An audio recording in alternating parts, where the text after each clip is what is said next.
Benito Pérez Galdós nos sumerge en el retrato de un personaje inolvidable, Francisco Torquemada, un usurero que encarna la codicia en su máxima expresión.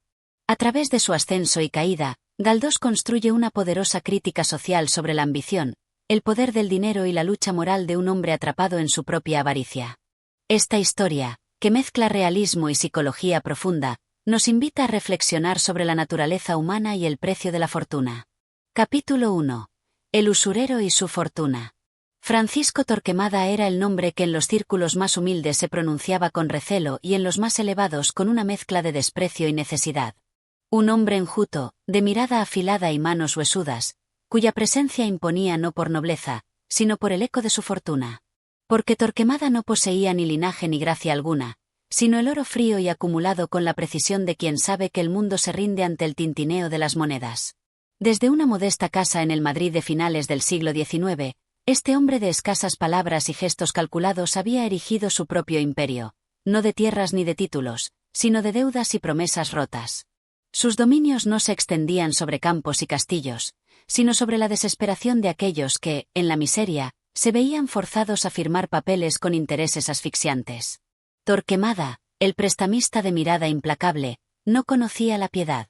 Era un hombre de hábitos estrictos, de andar mesurado y traje modesto, pues jamás permitía que el derroche empañara la esencia de su ser, la acumulación. Veía en la riqueza un fin absoluto, una brújula que dirigía cada uno de sus actos. No poseía la elocuencia de un aristócrata ni la finura de un caballero, su poder radicaba en las cifras, en las cuentas ajustadas con una exactitud aterradora.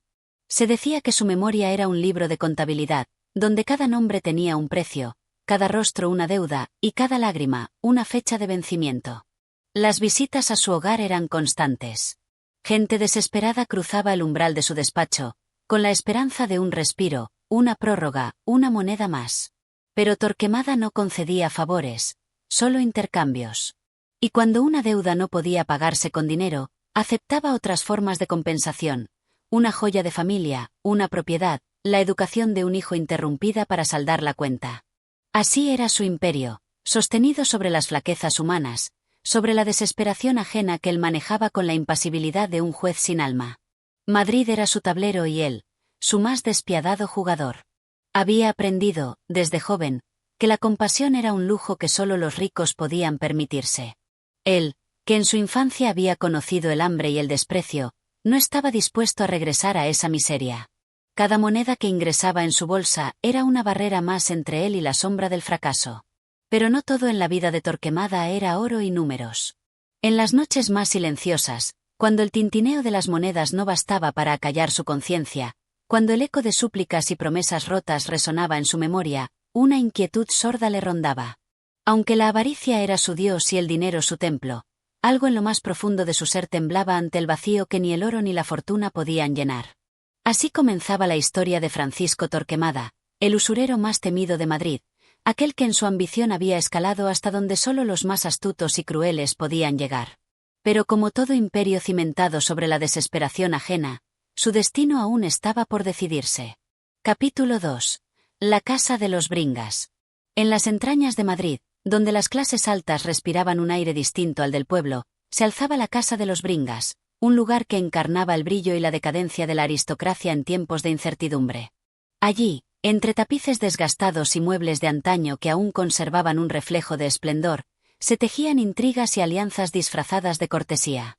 Y fue precisamente en esa casa, en ese microcosmos de apariencias y cálculo, donde Francisco Torquemada comenzaría a dar los primeros pasos hacia una nueva ambición, no solo poseer dinero, sino adquirir aquello que el dinero, por sí solo, no podía comprar: respeto, posición, nombre.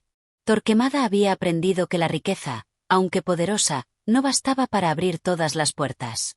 Las familias de alcurnia podían necesitarlo, sí, pero jamás lo aceptarían como uno de los suyos.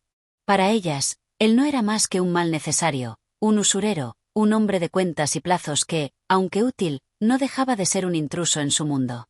Sin embargo, la necesidad a menudo doblega hasta al más orgulloso, y Torquemada sabía que el dinero tenía una propiedad especial. Era capaz de disfrazarse de linaje cuando las circunstancias lo exigían. Los Bringas, una familia venida a menos pero aún aferrada a su antigua dignidad, fueron el puente que Torquemada encontró para cruzar el abismo entre la riqueza y la nobleza. La señora Bringas, una dama que en su juventud había brillado en los salones más distinguidos de Madrid, ahora vivía en la angustia de un hogar cuyos muros guardaban más recuerdos que certezas. Su marido, don Francisco Bringas, era un funcionario gris, disciplinado hasta la extenuación, cuya mayor virtud era la paciencia con la economía de su casa, siempre al borde del naufragio. Fue en una tarde invernal cuando Torquemada cruzó por primera vez el umbral de aquella morada. No llegó con la humildad de un invitado ni con la arrogancia de un acreedor, sino con la seguridad de quien sabe que su presencia, por incómoda que sea, es necesaria. Los Bringas habían acumulado deudas que su austera administración ya no podía disimular, y aunque el orgullo les impedía reconocerlo abiertamente, la verdad era que el usurero no era su verdugo, sino su única salvación. Torquemada entró en la casa con la parsimonia de un hombre acostumbrado a que el tiempo juegue a su favor. Observó cada detalle con la mirada afilada de un comerciante que valora no solo lo evidente, sino lo que se oculta detrás de la fachada. Los Bringas, aunque empobrecidos, aún conservaban piezas de valor. Un reloj antiguo, cuadros de dudosa autoría, porcelanas agrietadas pero de procedencia distinguida. Objetos que, a ojos de un coleccionista, tal vez carecieran de importancia, pero que para él representaban algo mucho más valioso, la prueba de que la aristocracia, tarde o temprano, debía rendirse ante el poder del dinero. El trato fue simple y silencioso. Torquemada no necesitó pronunciar muchas palabras. Los Bringas, con la vergüenza dibujada en sus rostros, entendieron bien cuál era el precio de su tranquilidad. A cambio de una generosa suma, convenientemente incrementada por intereses que solo él consideraba razonables, Torquemada obtuvo lo que quería: una entrada, una grieta en la muralla de la aristocracia que tanto lo despreciaba. Pero no fue solo el dinero lo que negoció aquella tarde. Torquemada, con su astucia característica, aprovechó la ocasión para sembrar la semilla de algo aún más ambicioso. Sabía que una familia como los Bringas, aunque en decadencia, aún poseía algo invaluable: conexiones. Y él, que nunca se conformaba con menos de lo que podía obtener, vio en esa casa no solo una transacción financiera, sino un peldaño en su ascenso social. Desde aquel día, su relación con los Bringas se transformó. Ya no era solo el prestamista que llamaba a su puerta con los registros de deuda en la mano. Ahora era un hombre que, poco a poco, comenzaba a ser aceptado en los círculos donde nunca se le había permitido pisar. Era aún un intruso, un advenedizo, pero uno que tenía algo que los demás necesitaban. Sin embargo, lo que Torquemada no comprendía aún, o tal vez no quería admitir, era que la aristocracia no solo pedía dinero. También exigía algo más peligroso: la ilusión de pertenencia. Y en esa ilusión, muchos como él habían terminado por perderse. Capítulo 3. Un matrimonio estratégico. Francisco Torquemada había comprendido una verdad irrefutable: el dinero, aunque poderoso, no bastaba para concederle el estatus que ansiaba. Podía poseer más oro que muchos nobles juntos, podía comprar casas, influencias y hasta la voluntad de los hombres, pero seguía siendo, a los ojos de la aristocracia madrileña, un intruso. A pesar de sus esfuerzos por introducirse en las esferas elevadas, siempre existía un muro invisible que lo separaba de aquellos que, aunque arruinados, se consideraban superiores a él. Los Bringas habían sido su primera incursión en ese mundo cerrado. Su fortuna, prestada con intereses exorbitantes, les otorgó una tregua en su decadencia y a él le permitió espiar desde dentro los engranajes de la nobleza. Pero no bastaba con ser necesario, tenía que ser aceptado. Y la aceptación, en una sociedad donde el apellido pesaba más que la riqueza, requería algo más que oro, requería una alianza. Fue entonces cuando Torquemada tomó la decisión que cambiaría el rumbo de su vida. Si la sangre y el linaje eran las llaves que abrían las puertas del reconocimiento, él encontraría la manera de adquirirlas. Y si no podía nacer con un nombre ilustre, lo compraría de la única manera en que todo en su vida se había resuelto: con dinero. El cálculo del corazón. El matrimonio, para la mayoría, es un asunto del corazón. Para Torquemada, era una transacción. No buscaba amor ni compañía, sino legitimidad. Sabía que en Madrid abundaban las familias venidas a menos, nobles cuyas fortunas se habían esfumado en los salones de juego, en las guerras o en los excesos de generaciones despreocupadas. Entre esas familias encontraría a quien estuviera dispuesta a venderle lo que tanto deseaba: un apellido respetable. Las búsquedas fueron discretas pero meticulosas. Torquemada, con su acostumbrado método contable, estudió opciones como quien examina balances financieros. No cualquier esposa serviría, debía ser de linaje probado, aunque empobrecido, y su familia lo suficientemente necesitada como para aceptar la humillación de emparentarse con un usurero. Finalmente, su mirada se posó en Fidela de Bárcena, una mujer de alma dócil y espíritu resignado. Hija de una familia arruinada, había crecido en el ambiente de las grandes casas que conservaban la apariencia de la nobleza mientras vendían, poco a poco, los últimos restos de su gloria. Su padre, un hombre que aún se aferraba a su linaje como si éste pudiera alimentarlo, entendió que la propuesta de Torquemada no era solo un matrimonio, era su salvación. La negociación del destino. La petición de mano no fue un acto romántico ni un derroche de poesía. Torquemada, con su habitual franqueza, planteó el asunto como lo que era, un acuerdo. No pretendo engañar a nadie, dijo, con su tono seco y sin adornos. Sé lo que soy y sé lo que necesito. Ustedes necesitan dinero, y yo necesito lo que ustedes tienen. El padre de Fidela escuchó en silencio. No podía disimular el desprecio que sentía por el hombre que tenía delante, pero tampoco podía negar la desesperación que lo atenazaba. La ruina lo había alcanzado hace tiempo, y la oferta de Torquemada, por repulsiva que fuera, era la única que le quedaba. Fidela, en cambio, no tuvo voz en la decisión. Educada en la obediencia y la resignación, aceptó su destino con la sumisión de quien ha sido criada para sacrificar su voluntad en favor de su familia. Si su matrimonio con Torquemada podía garantizar la estabilidad de los suyos, lo aceptaría sin queja. El acuerdo se cerró con una rapidez que habría sido escandalosa en otros tiempos. No hubo cortejo, no hubo promesas de amor eterno. Solo un contrato tácito donde cada parte sabía lo que ofrecía y lo que obtenía a cambio. Una boda sin alegría. La ceremonia, aunque austera, fue un evento que sacudió los círculos de la aristocracia madrileña. No por la pompa o el lujo, sino por el escándalo de ver a una Bárcena unida en matrimonio con un hombre como Torquemada. Para muchos, era la prueba de hasta dónde podía llegar la decadencia de la nobleza, verse obligada a vender su sangre al mejor postor. Torquemada, en su traje negro impecable, se mantuvo impasible ante las miradas de desprecio y los susurros que se deslizaban entre los invitados. No le importaban las murmuraciones. Al final, la historia se olvidaría de los chismes, pero su nombre, unido al de los Bárcena, quedaría impreso en los registros familiares para siempre.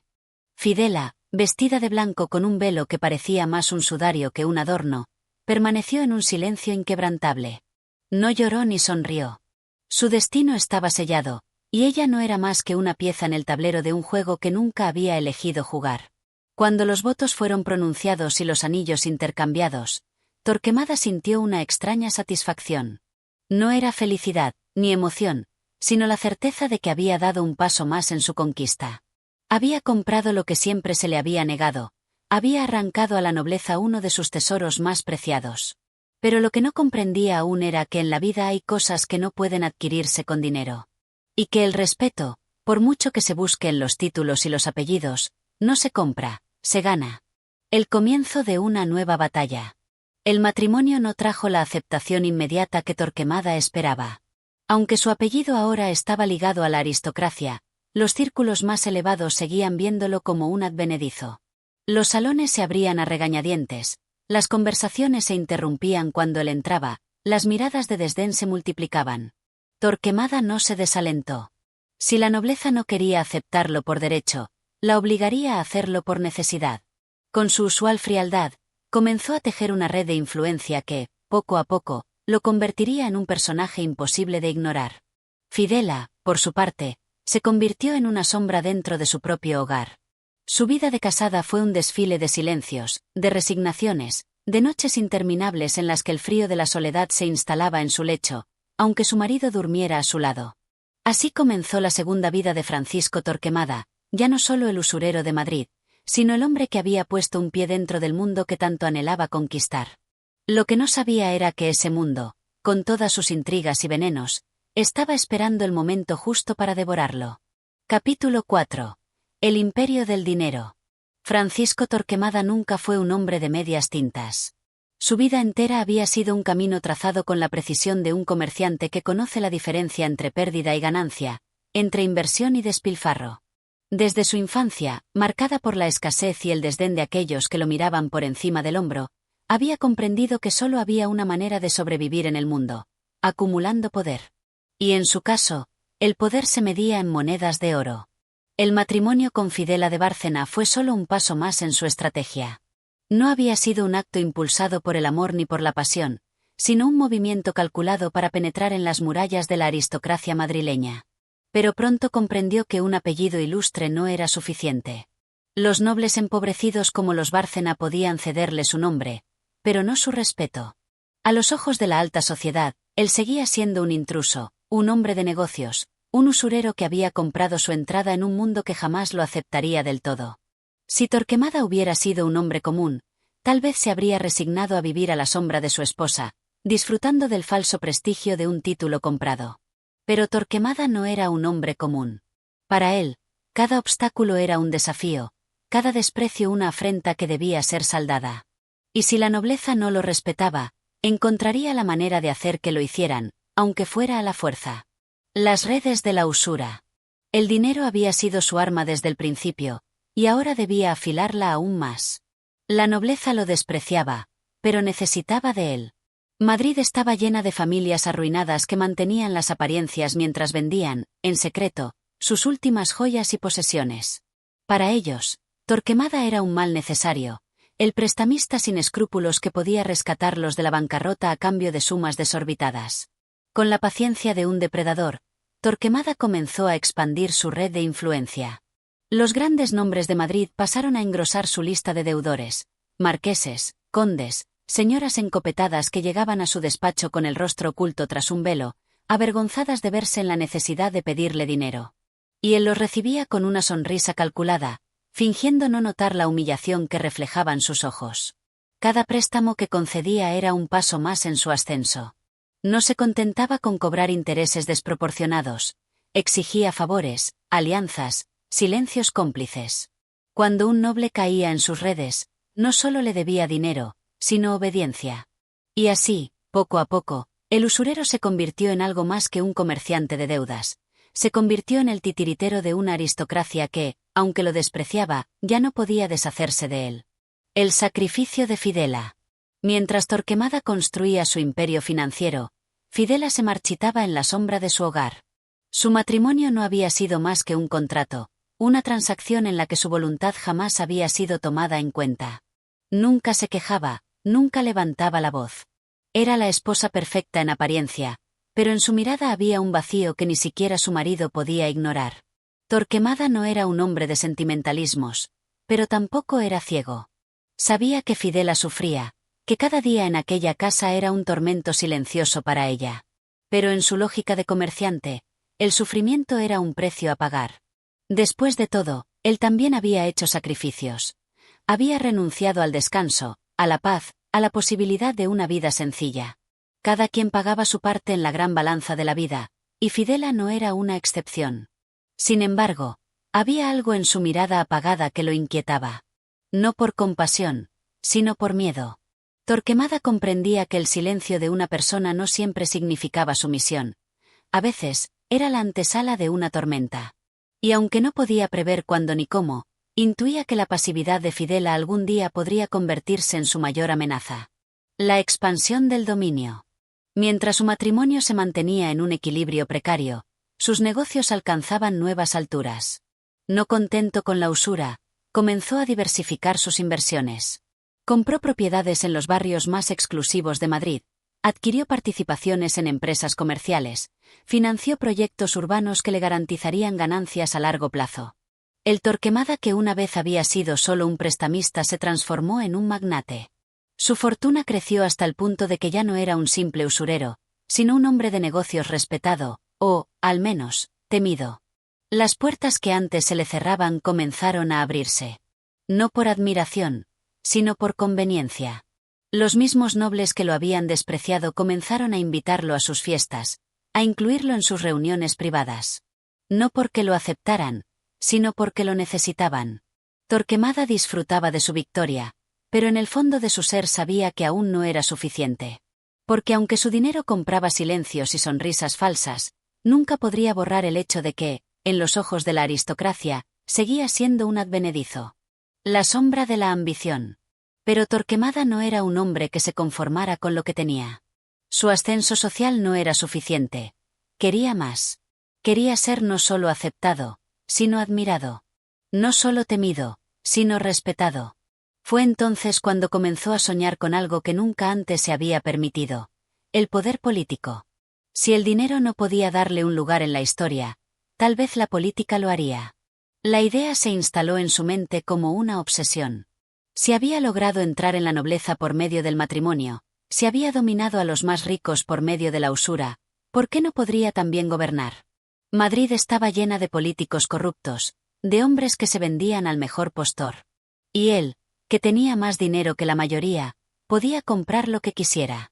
El usurero había conquistado el mercado, pero ahora tenía un nuevo objetivo: conquistar el poder.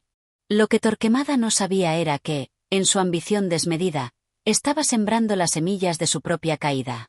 Porque el poder, como el dinero, es un arma de doble filo. Y quienes se atreven a jugar con él suelen descubrir, demasiado tarde, que las mismas manos que lo levantaron pueden ser las que lo destruyan. Capítulo 5. La sed insaciable del poder. La riqueza había sido su cimiento, pero ahora Francisco Torquemada miraba más allá. El dinero compraba obediencia, sí, pero no respeto. Compraba silencios, pero no admiración. Madrid entera se rendía ante su capital, y aún así, las miradas altivas de la nobleza seguían perforándolo con un desprecio que ni su inmensa fortuna lograba disipar. En su despacho, rodeado de libros de contabilidad y escrituras de propiedad, el usurero reflexionaba.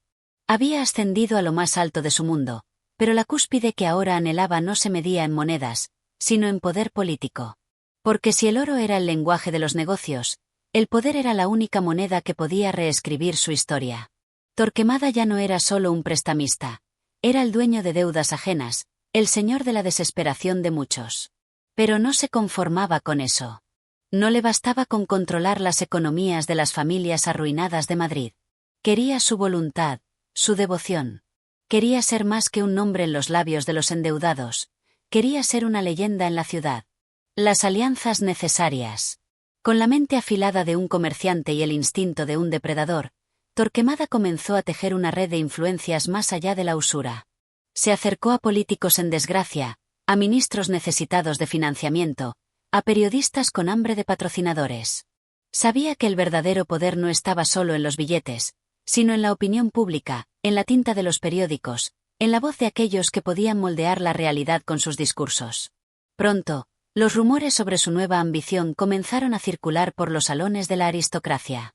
Algunos lo tomaban a broma, otros lo veían con una mezcla de temor y desprecio. ¿Torquemada en la política? ¿Un prestamista de barrio aspirando a codearse con ministros y legisladores? Pero aquellos que reían no comprendían que el dinero, cuando se maneja con inteligencia, puede ser un pasaporte a cualquier esfera del poder. Y Torquemada, con su astucia y su paciencia, estaba dispuesto a pagar cualquier precio por ese ascenso. El sacrificio de la familia. Mientras el usurero diseñaba su estrategia, Fidela sufría en silencio. La mujer, que ya había soportado la frialdad de un matrimonio sin amor, ahora se veía relegada a un segundo plano aún más doloroso. Torquemada pasaba cada vez menos tiempo en casa. Las noches se alargaban en reuniones privadas, en cenas con personajes influyentes, en conspiraciones que ella apenas alcanzaba a comprender. Su hijo, Valentín, comenzaba a notar la ausencia del padre. En su inocencia, aún no entendía que su destino estaba marcado por las ambiciones de aquel hombre que, aunque lo veía como un heredero, lo trataba más como una inversión que como un hijo. Cuando crezca, Valentín entenderá, solía decir Torquemada, sin preocuparse por el presente de su familia, solo por el futuro que él mismo estaba construyendo. Fidela, en cambio, comprendía lo que su marido no veía. Sabía que un hogar no se mantiene solo con riquezas, que un apellido no se sustenta únicamente con influencia. Pero sus palabras nunca fueron escuchadas. Su lugar en la casa era el de una sombra, un adorno más en la residencia del hombre que lo quería todo, excepto el amor. El precio de la gloria. Madrid comenzaba a murmurar su nombre en otros círculos. Torquemada ya no era solo el usurero de los aristócratas caídos, ahora era el financista de campañas, el benefactor de ciertos diputados, el hombre al que acudían cuando las arcas del gobierno se encontraban en crisis. Pero con cada paso hacia el poder, también aumentaban sus enemigos. Aquellos que antaño lo despreciaban ahora veían en él una amenaza real. Y no eran hombres dispuestos a ceder su lugar sin luchar. Torquemada, con la soberbia de quien nunca ha caído, ignoraba los peligros que acechaban. Creía que su fortuna podía comprarlo todo. No imaginaba que el poder es un juego de traiciones, donde los aliados de hoy son los verdugos de mañana. Pero su ambición lo cegaba. Nada lo detendría. Ni su familia, ni sus enemigos, ni las advertencias de aquellos que veían en su ascenso una caída inevitable. Porque Francisco Torquemada, en su sed insaciable, aún no comprendía que el poder, al igual que el dinero, tiene un límite. Y que cuando un hombre lo quiere todo, termina perdiendo lo más importante. Capítulo 6. El abismo de la ambición. Las noches de Madrid, envueltas en el murmullo de calles empedradas y faroles mortecinos, parecían susurrar su nombre. Torquemada ya no era solo un usurero, ni un financista, ni un simple mercader de voluntades. Era un hombre que aspiraba a trascender, a moldear la ciudad con su presencia, a convertirse en una figura inmortal. Pero cada paso que daba en su ascenso era como caminar sobre el filo de una navaja, y aunque no lo quisiera admitir, empezaba a sentir el peso de sus propias decisiones. Su fortuna crecía sin control. Sus inversiones en propiedades, en préstamos a la nobleza, en negocios oscuros que pocos se atrevían a mencionar, lo habían convertido en un titán económico. Pero con la riqueza venía la atención, y con la atención, la envidia de quienes lo veían como un intruso en un mundo que jamás sería suyo. Los periódicos ya hablaban de él. No con elogios, sino con veneno disfrazado de crítica. Torquemada, el rey del oro, el usurero que quiere gobernar Madrid, el mercader de almas nobles. Cada titular, lejos de amedrentarlo, alimentaba su deseo de demostrar que no solo podía jugar en el tablero del poder, sino que podía conquistarlo. Las sombras en los pasillos del poder. Las reuniones clandestinas se volvieron más frecuentes. Senadores y diputados, ministros y banqueros se sentaban frente a él con la máscara de la cortesía, pero con el hambre de quien sabe que el dinero abre puertas que la moral cierra. Torquemada no tenía escrúpulos en extender su influencia sobre ellos. Madrid se construye con deudas y favores, le decía un influyente político en una de esas reuniones privadas. Y usted, don Francisco, parece tener el control de ambas cosas. Torquemada sonría. Sabía que las palabras aduladoras eran solo estrategias de aquellos que lo temían o lo necesitaban. ¿Pero acaso importaba? Mientras controlara los hilos, mientras los hombres de poder acudieran a él en busca de préstamos, mientras sus negocios siguieran financiando los engranajes de la ciudad, él seguiría ascendiendo. La política, sin embargo, no era un juego sencillo. Había enemigos que no se compraban con dinero, hombres de estirpe orgullosa que jamás aceptarían que un advenedizo como él les dictara el destino. Usted puede controlar la economía, Torquemada, pero nunca controlará el respeto de esta ciudad, le dijo el marqués de San Adrián, uno de los nobles que más despreciaban su presencia. Aquella frase se le quedó grabada como un aguijón. No quería solo poder.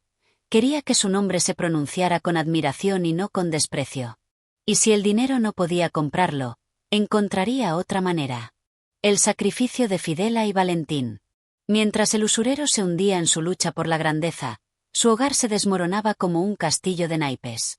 Fidela, que nunca había sido más que un objeto decorativo en su vida, ahora se consumía en un silencio cada vez más profundo. La casa, aunque lujosa, estaba llena de vacíos. Torquemada rara vez pasaba tiempo allí. Cuando lo hacía, era solo para revisar cuentas, discutir negocios o recibir visitas que Fidela no entendía ni quería entender. ¿Acaso no ves lo que te estás convirtiendo? Se atrevió a preguntarle una noche, su voz temblorosa pero firme. Torquemada apenas la miró. Sus pensamientos estaban en otro lado, en los contratos que debía firmar al día siguiente, en las reuniones que definirían su futuro. No sees Nisha, Fidela. Todo esto lo hago por nuestra familia. ¿Pero qué familia? Valentín, el hijo que debía heredar su imperio, apenas lo veía. Se había convertido en un extraño para su propio padre, un niño criado entre criados, rodeado de lujos pero privado de afecto. Fidela lo sabía. Y por primera vez en su vida, comenzó a preguntarse si el precio de la fortuna de su esposo no había sido demasiado alto. Los primeros signos de la caída. No había poder sin consecuencias. Y Torquemada, en su arrogancia, no vio venir los primeros indicios de su declive. Algunos de sus clientes más poderosos comenzaron a darle la espalda. Los mismos nobles que habían acudido a él en busca de préstamos ahora lo evitaban en los salones de la alta. Los políticos que le debían favores comenzaban a mirar hacia otros benefactores, temerosos de la influencia que el usurero estaba adquiriendo. Los rumores de una conspiración en su contra comenzaron a circular en los círculos de poder. Se hablaba de una campaña para desprestigiarlo, de leyes que podrían limitar su capacidad de negocio, de un esfuerzo coordinado para arrancarlo de la posición que tanto esfuerzo le había costado conseguir. Pero Torquemada, enceguecido por su ambición, se negó a ver las señales. «Nadie me derribará», murmuraba en las noches, en la soledad de su despacho. «Nadie me arrebatará lo que he construido». Lo que no comprendía era que, en su obsesión por ascender, había pisoteado demasiados egos, había acumulado demasiados enemigos. Y en la política, como en la usura, las deudas siempre se pagan. Su imperio aún no caía, pero las grietas ya estaban ahí. Y cuando un edificio construido sobre la codicia empieza a temblar, solo es cuestión de tiempo antes de que se desplome. Capítulo 7. La red que se cierra. Las noches en Madrid se volvían más frías, no por el clima, sino por la sombra que comenzaba a cernirse sobre Torquemada. Hasta hace poco, su poder parecía inquebrantable, su fortuna infinita, su influencia omnipresente. Pero el viento había cambiado. Ya no era el hombre al que todos acudían en busca de préstamos, favores y promesas disfrazadas de contratos. Ahora era el hombre al que muchos querían ver caer. Sin embargo, Francisco Torquemada no era un hombre que se dejara vencer fácilmente. Desde que entendió que la riqueza era la única divisa que importaba en el mundo, había sabido moverse con la precisión de un jugador de ajedrez. Pero en este nuevo tablero, las piezas se movían en su contra, y por primera vez en su vida, el usurero sintió el filo del miedo. Los enemigos invisibles. Primero fueron los rumores. Luego, las puertas que solían abrirse sin dificultad comenzaron a cerrarse. La aristocracia, que en otro tiempo lo toleraba por necesidad, ahora se reunía en salones privados para discutir cómo deshacerse de él. Ya no les servía. Habían drenado su oro, habían aprovechado su ambición y ahora querían desterrarlo como si fuera una plaga. Los políticos, aquellos a los que había financiado, comenzaban a desmarcarse de su figura. Se hablaba de nuevas leyes para restringir la usura, de reformas que pondrían en jaque sus negocios. Hasta los periódicos, que antes lo mencionaban con el sigilo de quien respeta al poderoso, ahora escribían sobre él con una sorna que no se molestaba en ocultar el desprecio. Torquemada no necesitaba leer los artículos para saber lo que se decía de él. Lo veía en los gestos de quienes antes lo saludaban con respeto y ahora apenas le dirigían una inclinación de cabeza. Lo sentía en la tensión de las reuniones que antes dominaba con su presencia y que ahora se volvían campos de batalla silenciosos, donde cada palabra podía ser un puñal. «No pueden hacerme esto», gruñó una noche, golpeando la mesa de su despacho con el puño cerrado. «No después de todo lo que les he dado. Pero la lealtad comprada con oro es la más frágil de todas». Y Torquemada, con toda su astucia, había olvidado que quien sube demasiado rápido, cae con la misma velocidad. Las grietas en su propia casa. Mientras el mundo exterior se volvía más hostil, en su hogar reinaba un silencio aún más inquietante. Fidela, que siempre había sido sumisa, comenzó a mirarlo con una tristeza que antes no se permitía mostrar. No se atrevía a reprocharle abiertamente, pero Torquemada podía leer en sus ojos la desilusión, el dolor de una esposa relegada a la insignificancia. Y Valentín. Su hijo se estaba convirtiendo en un extraño. Crecía rodeado de lujos, pero sin la guía de un padre que lo viera como algo más que un heredero de su imperio. Torquemada nunca había creído en los sentimentalismos, pero algo dentro de él se removía al ver la frialdad en los ojos de su propio hijo. «No lo entiendes ahora, pero lo harás cuando seas mayor», le dijo una noche, con la torpeza de quien no sabe cómo hablarle a un niño. Pero Valentín no respondió. Solo asintió y se alejó, como si ya hubiera renunciado a la esperanza de encontrar en su padre algo más que ambición. El juego se torna peligroso. Torquemada no era un hombre que aceptara la derrota. Sabía que sus enemigos estaban en movimiento, y si quería sobrevivir, tenía que actuar rápido. Comenzó a mover sus últimas fichas. Buscó aliados entre aquellos que aún le debían favores, reforzó su red de contactos en el gobierno, intentó infiltrar su influencia en los periódicos para contrarrestar las críticas. Pero esta vez, la red que él había tejido con tanto esfuerzo estaba enredándose a su alrededor. Los mismos hombres a los que había ayudado ahora lo traicionaban. Los mismos políticos a los que financió ahora lo negaban. Y por primera vez, comprendió que quizás había llegado demasiado lejos. Las cartas estaban sobre la mesa. Y Torquemada, el usurero que había dominado Madrid, ahora era un hombre rodeado, atrapado en una ciudad que ya no le pertenecía. La red se cerraba. Y esta vez, no estaba seguro de poder escapar. Capítulo 8. El precipicio de la ruina. Madrid seguía su curso inquebrantable, con su bullicio de carruajes, sus mercaderes en las plazas y sus tertulias en los salones aristocráticos, pero para Torquemada, la ciudad había cambiado. Lo que antes era un reino bajo su control ahora se tornaba en un campo de batalla hostil, donde cada encuentro podía ser una trampa, cada palabra un veneno disfrazado de cortesía. Él, que había dominado con maestría el arte de la usura, que había construido su fortuna sobre las desgracias ajenas y los favores comprados, ahora se veía rodeado de enemigos. No eran solo sus rivales en los negocios o los nobles que lo despreciaban, sino los mismos hombres que en otro tiempo le debían su poder. Torquemada comprendió, quizá demasiado tarde, que el dinero puede comprar obediencia, pero no lealtad. Las sombras de la traición. El primer golpe no fue estruendoso, sino sutil. Un préstamo que no se pagaba, una deuda que se esfumaba sin dejar rastro, un socio que desaparecía en la niebla de la incertidumbre. Luego vinieron los rumores. Los tribunales discutían reformas para frenar la usura, los bancos comenzaban a mirar con recelo sus negocios, la aristocracia se organizaba en su contra. No es más que habladuría, dijo Torquemada una noche, mientras leía la prensa en su lujoso despacho. Pero en su fuero interno, supo que no era así.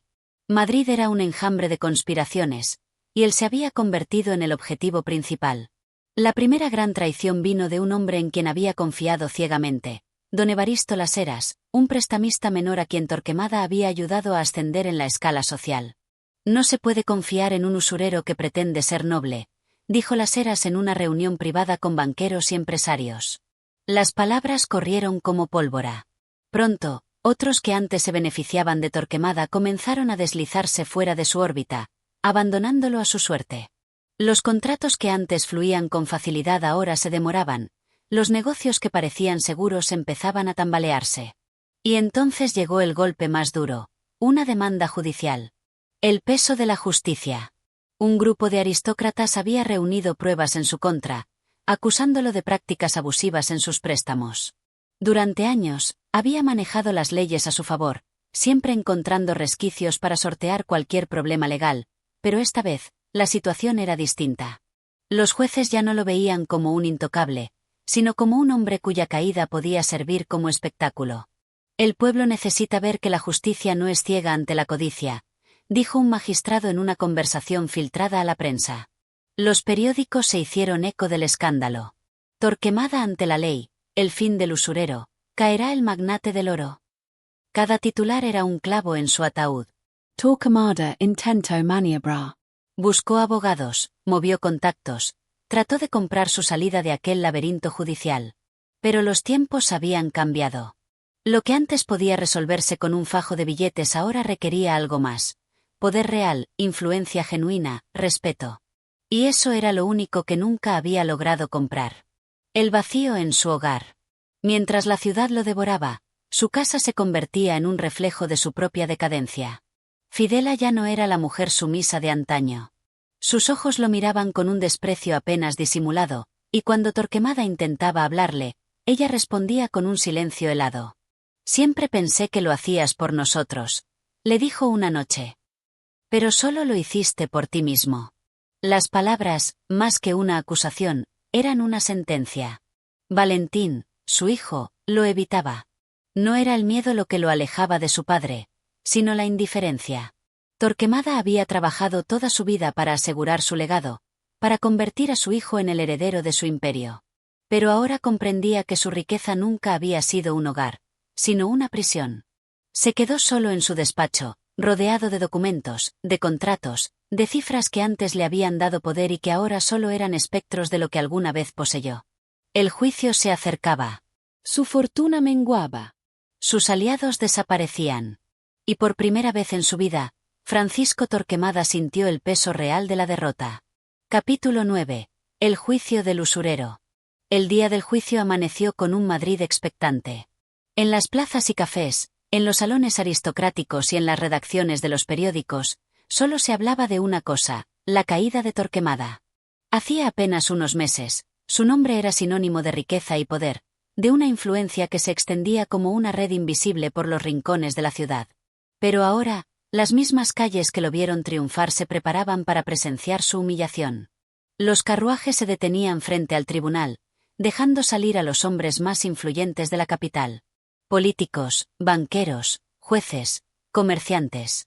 Todos habían acudido, no para apoyarlo, sino para verlo caer. Un tribunal implacable.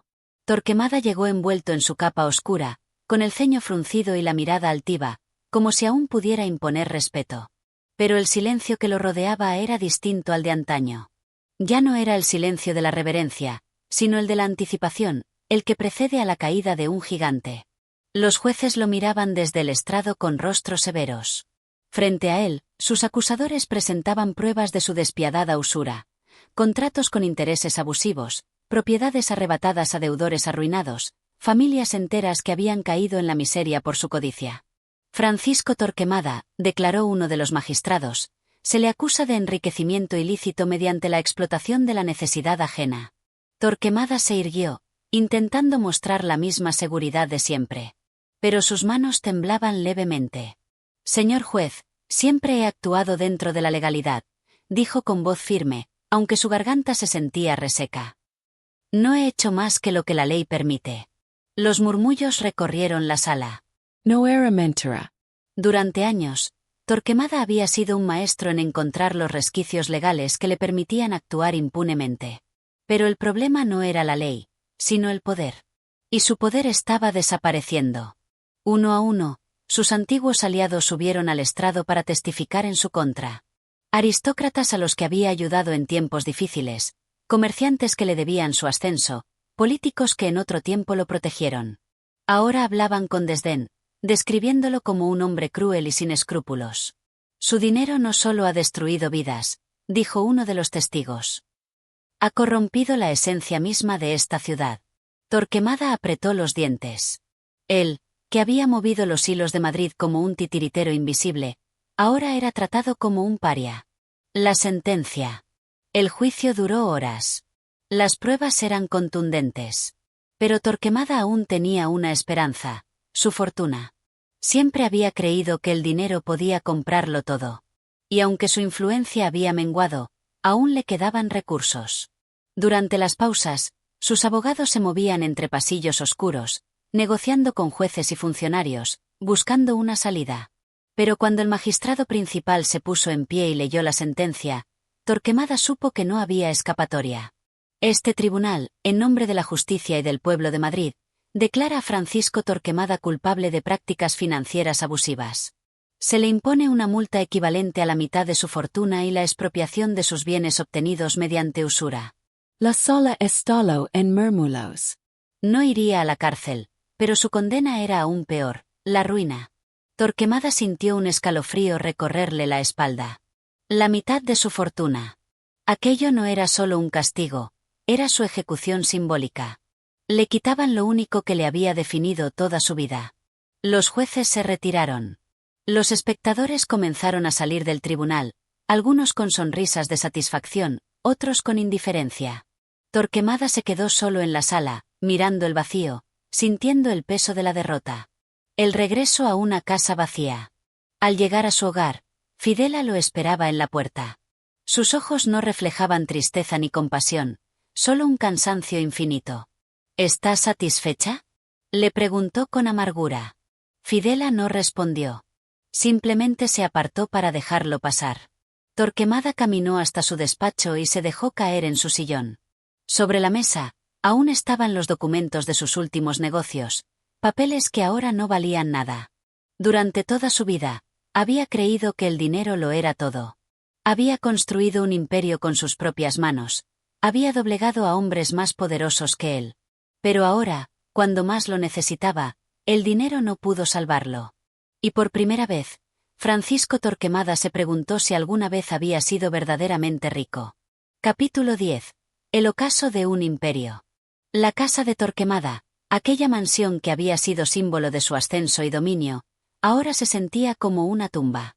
Los ecos de los pasos resonaban en los pasillos vacíos, las lámparas iluminaban habitaciones desprovistas de calidez, y el aire estaba impregnado de un silencio opresivo.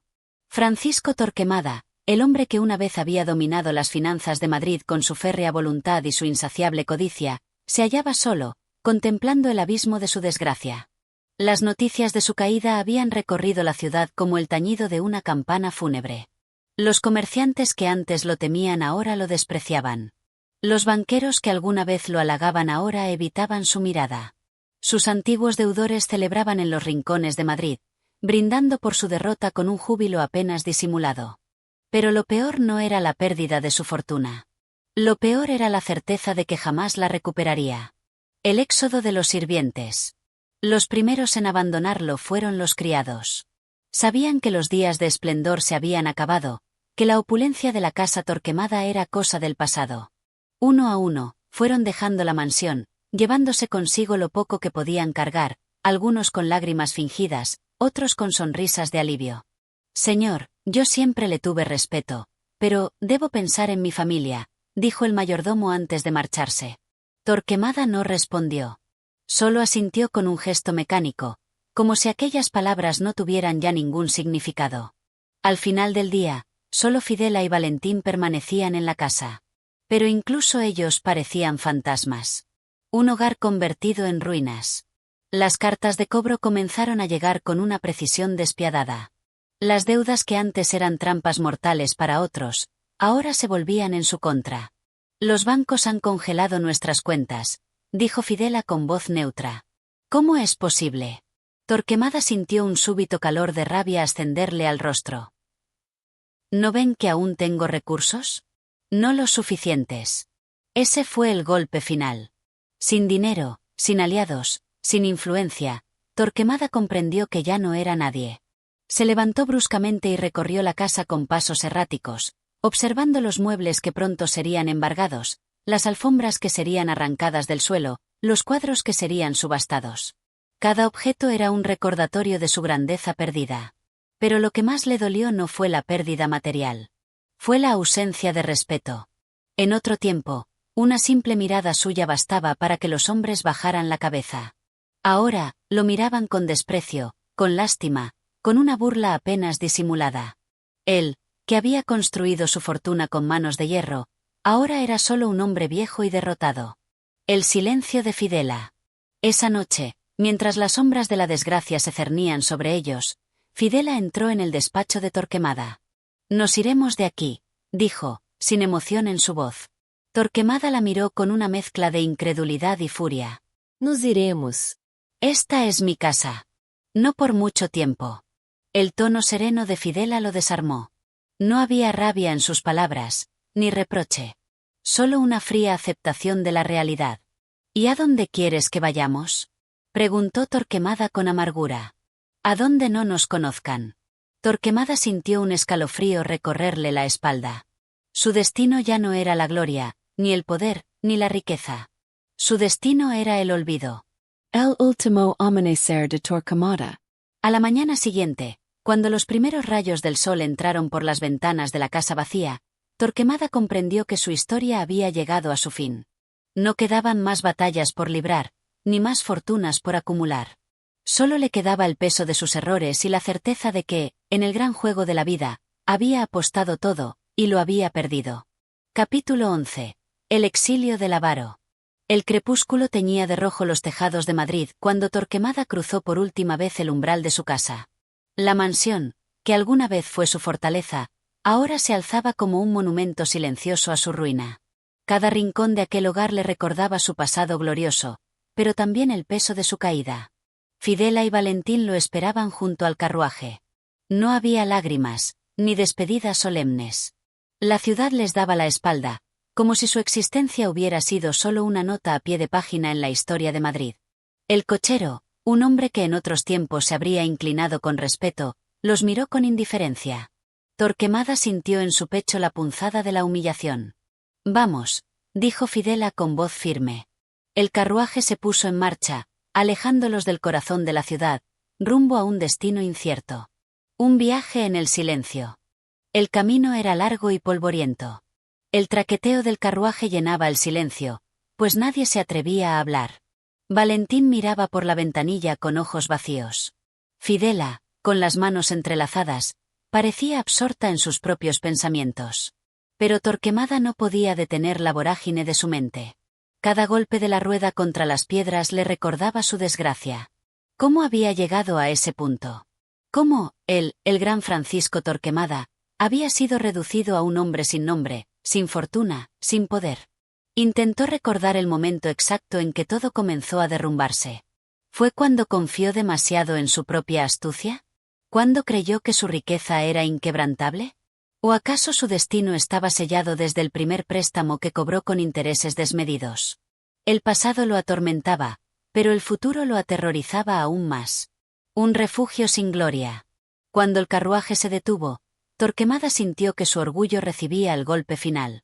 Habían llegado a una casa modesta, a las afueras de la ciudad. Nada quedaba del esplendor que él conocía. No había criados esperando su llegada, ni lámparas de cristal adornando las paredes, ni alfombras que amortiguaran sus pasos. Era una casa como cualquier otra, anodina, sin historia. «No puede ser», murmuró. Fidela lo miró con severidad. «Es todo lo que podemos permitirnos». Torquemada sintió que el aire se volvía denso. Él, viviendo en un sitio tan vulgar. Su cuerpo se resistía a entrar, pero su mente sabía que no había elección. Cruzó la puerta con pasos pesados, sintiendo como el mundo que conocía se cerraba tras él. Las noches del desterrado. Los días en aquella casa pasaban con una lentitud exasperante. Sin negocios que atender, sin clientes a los que exprimir, sin aduladores que lo rodearan, Torquemada se sintió como un león enjaulado. Se despertaba antes del amanecer, como siempre había hecho, pero no tenía a dónde ir. Deambulaba por las habitaciones, revisando papeles viejos como si en ellos pudiera encontrar alguna salvación. Pero los números ya no estaban a su favor. Fidela y Valentín apenas hablaban con él. Sus silencios eran más pesados que cualquier reproche. Torquemada comenzó a envejecer más rápido. Sus manos, otrora firmes, temblaban cuando intentaba escribir. Su espalda se encorvó, como si el peso de sus pecados lo aplastara.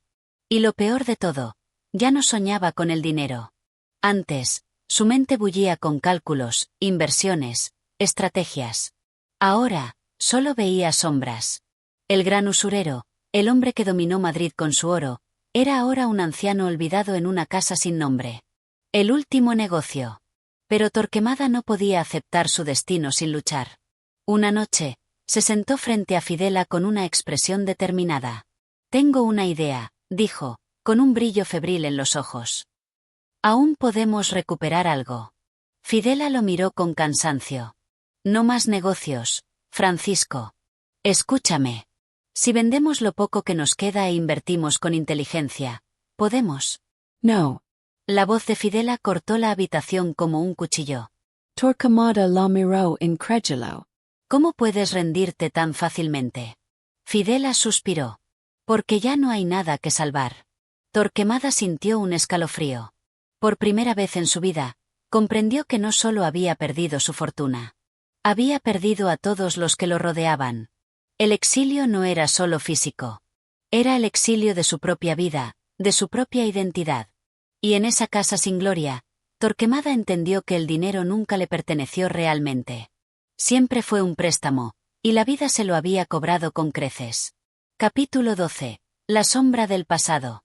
Los días se sucedían con una monotonía asfixiante en aquella casa modesta, a las afueras de Madrid. Torquemada, antaño dueño de un imperio financiero, ahora era un hombre sin poder, sin aliados, sin la llama que una vez lo hizo temido.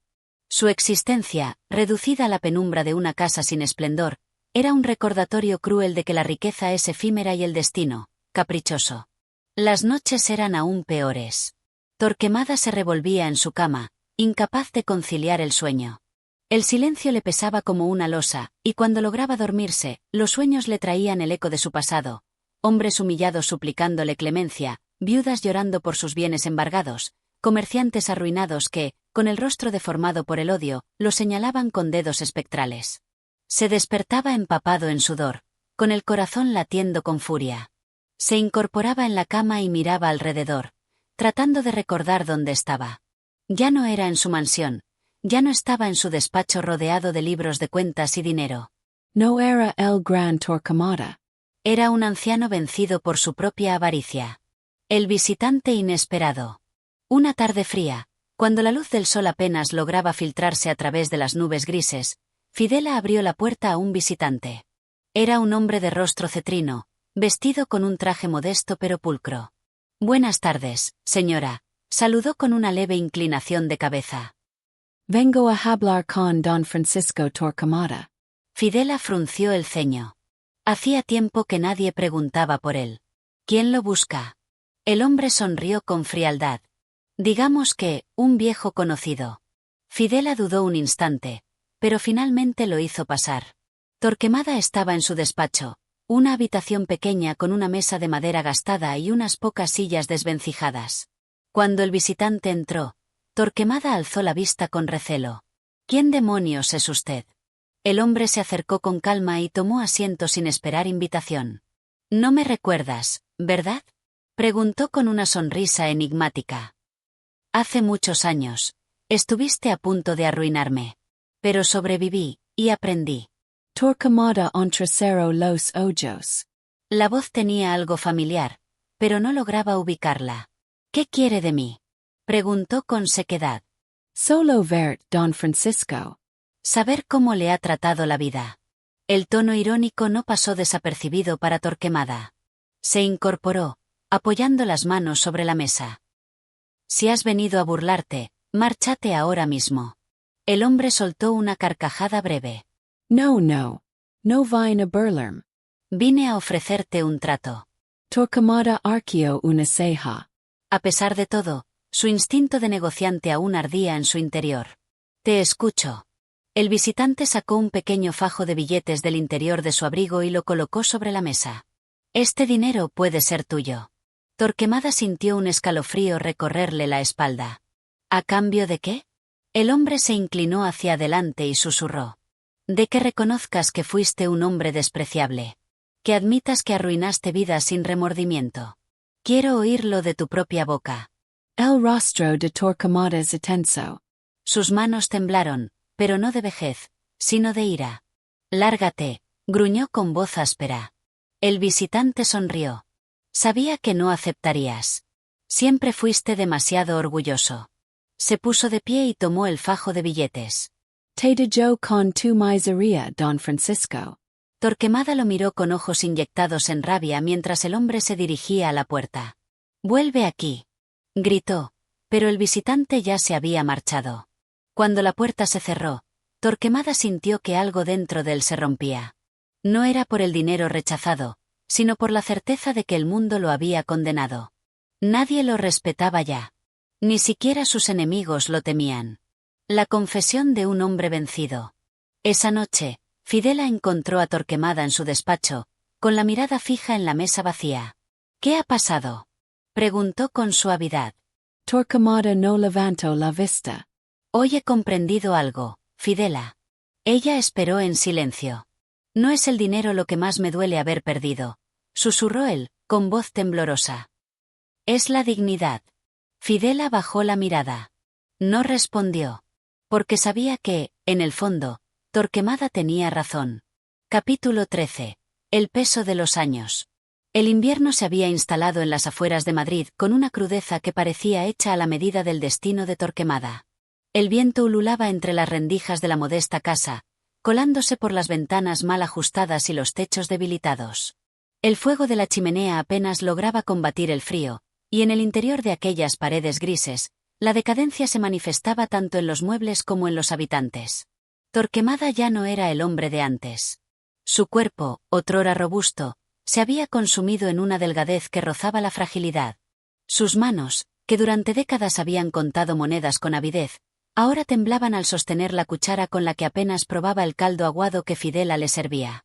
Su mirada, antes aguda como la de un lince que acechaba oportunidades, se había vuelto opaca y perdida, como si no tuviera nada más que buscar en el mundo. La rutina era siempre la misma. Despertaba antes del amanecer, por hábito más que por deseo. Se vestía con ropas cada vez más gastadas y caminaba sin rumbo por la casa. A veces, se detenía frente a la ventana, observando la calle desierta, como si esperara la llegada de alguien que jamás vendría.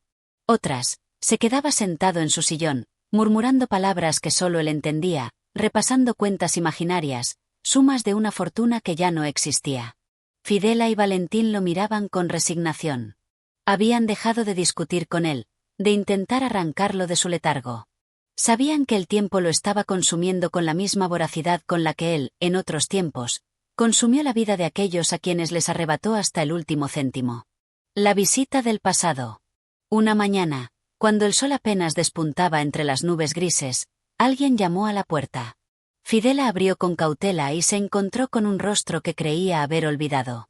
«Señora», saludó el hombre, quitándose el sombrero con respeto. «No sé si me recuerda». Ella entrecerró los ojos, tratando de descifrar aquel rostro marcado por los años. «Soy Primitivo, el viejo criado de don Francisco». Fidela se llevó una mano al pecho. La sorpresa la dejó sin palabras por un instante. «Primitivo», susurró. «Hace años que no sabemos de usted». El hombre asintió, con una sonrisa triste. «Me fui cuando todo se derrumbó. Pero supe que don Francisco no está bien. Quería verlo». Fidela dudó. Miró hacia el interior de la casa, donde Torquemada permanecía sentado junto a la chimenea, sumido en sus pensamientos. «No sé si». «Por favor», interrumpió Primitivo. Solo un momento. Fidela suspiró y asintió. Primitivo entró con pasos silenciosos, como si temiera perturbar la calma lúgubre de aquel lugar. Se detuvo frente a Torquemada, que no parecía haber notado su presencia. «Don Francisco», dijo en voz baja. Torquemada alzó la vista lentamente.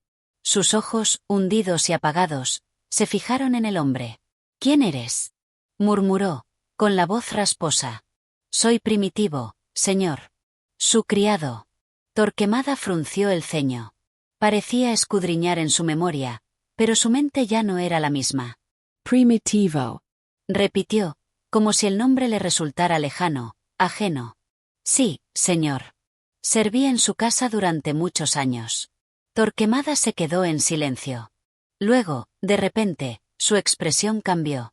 Algo en su interior pareció despertarse, un eco de otro tiempo. «Ah, sí. Primitivo. El criado». El hombre asintió con una sonrisa melancólica. «Así es, señor». Hubo un largo silencio. Torquemada lo miró con fijeza y, por primera vez en mucho tiempo, sus ojos reflejaron un destello de emoción. «¿Sigue siendo un pobre diablo?». Primitivo rió con suavidad. «Tan pobre como siempre, señor». Torquemada hizo un gesto con la cabeza, como si aquello fuera natural, inmutable. «Bien, bien», murmuró, y luego, tras una pausa, añadió con un suspiro. Yo también. Primitivo sintió un nudo en la garganta. Aquel hombre, que un día fue el terror de los necesitados, el usurero más despiadado de Madrid, ahora era solo una sombra, un anciano perdido en su propia derrota. «¿Puedo hacer algo por usted, señor?», preguntó con voz baja. Torquemada lo miró con una extraña mezcla de orgullo y vulnerabilidad. No, Primitivo. Ya no hay nada que hacer. Y, por primera vez en su vida, Torquemada pareció aceptar su destino. Capítulo 14. El último cálculo. Torquemada pasó la noche en vela. Los días transcurrían con la lentitud de un reloj descompuesto, y cada amanecer le traía el peso de una vida que ya no le pertenecía. Pero aquella noche fue distinta. Su mente, pese al deterioro, se aferró a un último cálculo, a una última cuenta que debía saldar antes de que la muerte viniera a cobrar su propia deuda. Se sentó junto a la mesa con un viejo pedazo de papel y un lápiz casi consumido. Con esfuerzo, sus dedos temblorosos trazaron números sobre la superficie desgastada. Sumaba y restaba, multiplicaba y dividía, como si pudiera encontrar, en esas operaciones, un sentido que lo redimiera. Fidela, desde la puerta, lo observaba con tristeza. ¿Qué hace? Preguntó en un susurro. Torquemada no alzó la vista. Estoy resolviendo la última cuenta. ¿Qué cuenta, Francisco? El anciano dejó caer el lápiz y se frotó los ojos cansados. La de mi vida, murmuró. Todo lo que gané, todo lo que perdí, todo lo que fui. Fidela se acercó lentamente. Sobre la mesa, el papel estaba cubierto de cifras desordenadas, tachaduras, números sin sentido aparente. Pero en el centro, con una caligrafía firme a pesar de la debilidad de su mano, había escrito una palabra, nada. Fidela sintió un escalofrío. Francisco. Torquemada la miró con una expresión que nunca antes había mostrado. Resignación. Creí que la riqueza era mi victoria, Fidela. Creí que el dinero era la única verdad. Pero ahora veo que, después de todo, lo único que queda, es nada. Ella tomó su mano con delicadeza. Aún queda algo, Francisco. El anciano la miró con escepticismo. ¿El qué? Fidela sonrió con dulzura. Nosotros. Hubo un largo silencio. Torquemada bajó la mirada y apretó los labios. Por primera vez en su vida, no tenía una respuesta. Capítulo 15. El silencio final. El amanecer trajo consigo un aire frío y denso, cargado de presagios. La casa entera parecía contener la respiración, como si supiera que algo estaba a punto de ocurrir. Fidela despertó antes de lo habitual, inquieta por una sensación que no podía explicar. Caminó por el pasillo oscuro hasta la habitación de Torquemada. La puerta estaba entreabierta, y un leve crujido la acompañó al empujarla. Dentro, la figura del anciano permanecía inmóvil en su sillón, con la cabeza inclinada y las manos reposando sobre su regazo. Francisco, llamó en voz baja. No hubo respuesta. Fidela se acercó con cautela. Sus manos temblaron al posarse sobre el hombro del anciano. Estaba frío. El tiempo pareció detenerse. Por un instante, la habitación quedó suspendida en una quietud absoluta. Fidela sintió un nudo en la garganta, pero no lloró. En su interior, algo le decía que Torquemada se había marchado tal como había vivido, en soledad, con su último cálculo terminado, con su último pensamiento encerrado en su mente inquebrantable. Valentín llegó poco después. Se detuvo en el umbral de la puerta, observando la escena en silencio. Su madre lo miró con los ojos húmedos, pero sin descomponerse. Ha terminado, susurró. El joven asintió lentamente. No hubo lamentos ni gritos desesperados. La muerte de Torquemada no traía consigo el dramatismo del quejido ni la estridencia de la tragedia. Solo quedaba el eco de sus actos, el peso de sus decisiones, la sombra de un hombre que había pasado la vida acumulando riquezas y que, en su último aliento, partía con las manos vacías. El sol comenzó a asomar por la ventana, bañando la habitación con una luz dorada y tranquila. Fidela miró a su hijo con ternura y le tomó la mano. Vamos, hijo, dijo suavemente. La vida sigue. Y, con paso sereno, madre e hijo abandonaron la estancia, dejando tras de sí el silencio final de Francisco Torquemada. Si te ha gustado esta historia y quieres seguir disfrutando de más audiolibros, apoya el canal con un like, suscribiéndote y activando la campanita. Tu apoyo nos ayuda a seguir trayendo más relatos inolvidables. Gracias por escucharnos y hasta la próxima historia.